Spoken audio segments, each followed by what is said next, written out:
20 يناير سنه 2018 قررت اعمل حاجه جديده ما حدش عملها قبل كده، وهي ان انا افتح قناه يوتيوب. 20 يناير سنه 2018 قررت اعمل حاجه مش جديده قوي، وهي ان انا افتح قناه يوتيوب، بس ما كانش شكلها ده، كان شكلها ده. كان عندي حلم كبير ان انا اقدر اوصل ل 100,000 مشترك في اول سنه ليا واعمل فلوس كتير وكده. اخيرا بعد 6 سنين من صناعه المحتوى وصلت ل 3100 مشترك. بس انا زي ما انت شايف كده انا يعني ما عنديش اي مشكله، انا مبسوط.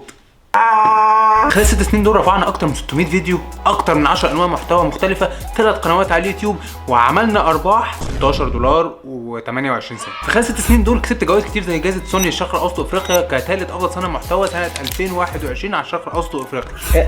مجرم الواد ده، مجرم قوي. صانعين محتوى كتير عجبهم المحتوى بتاعي، وعلى راسهم جو حطاب. الله يا جو حبيب اخويا. سافرت بره مصر وصنعت محتوى وعملت فلوجز عشان كنت شايف ان دوت اللي هينجحني، وده كان بيبقى شكلي كل مره بشوف فيديوهات. يخرب بيت يوتيوبر صحيح. ولكن النتيجه كانت وحشه جدا، الفيوز قليله جدا،